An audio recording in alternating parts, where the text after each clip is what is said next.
So Cherries beat Aston Villa 2-1 here today at the Vitality. Just had a couple of beers up in the bar. I'll tell you what, everyone's feeling so positive about things. It was a proper good performance from Bournemouth today. It was a complete performance in some ways.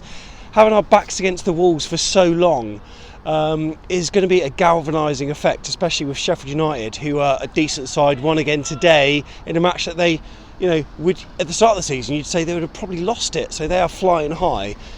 And when you think Bournemouth v Sheffield United at the start of the season, you're thinking, right, that's 3 points for Bournemouth, isn't it? Not so much now. If we get anything at Bramall Lane next weekend, it is an absolute boon for us. But tell you what, 3 points today, really, really good. I thought to a man, each and every player were phenomenal. I thought Ramsdale was, fairly commanding. However, I've got to say, for the Aston Villa goal, it seemed to maybe come out when he shouldn't have. That's the only criticism anyone can have this season for Ramsdale. Other than that, I think he's been perfect. But Frano, much maligned, brilliant at the back with Nathan Ake. Thought Steve Cook would be in, but not the case. Diego Rico, really, really positive performance, and Adam Smith as well on the right hand side, really good. Now in the middle, I thought Billing and Lerma were really good. Obviously they had a decent showing recently, like in the Premier League, and I think it, really, really helped to have those two together. Billing getting on the score sheet, so nice to see players getting on the score sheet that don't usually. Nathan Ake popping up as well.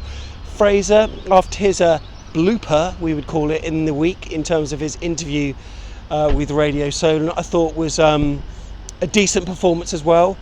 Josh King not quite back in contention yet, but it's so good to know that he's going to be back in very, very soon. And hopefully put in a shift that will hopefully keep us in the Premier League. 16th at the moment. Villa today, pretty poor, I'd say. Jack Grealish is their man. However, I would be worrying if I was a Villa fan. I really would be worrying. He's got that kind of low swagger, low centre of gravity, shin pads down, dickhead kind of look, and that's the kind of player that will usually keep you up. But he was relatively ineffective today, and I would say that Bournemouth managed to nullify his threat pretty well. Thought Callum Wilson was fairly decent. I thought that there would be some changes made. Dom Solanke might come on perhaps. Not the case. Sam Surridge nowhere near. Everyone's kind of been wanting Sam Surridge to play, but he obviously is not quite at that stage yet. But I've got to say, well happy with how it's been today. 2-1 to Bournemouth and 16th in the Premier League. Hopefully onwards and upwards. Results went okay for us today. Need to keep that momentum. Need to get another win against Sheffield United. Fingers crossed we'll get 3 points next weekend. But until now, at least we've got a week that we can enjoy anyway. Up the cherries, and we'll see you in the next video.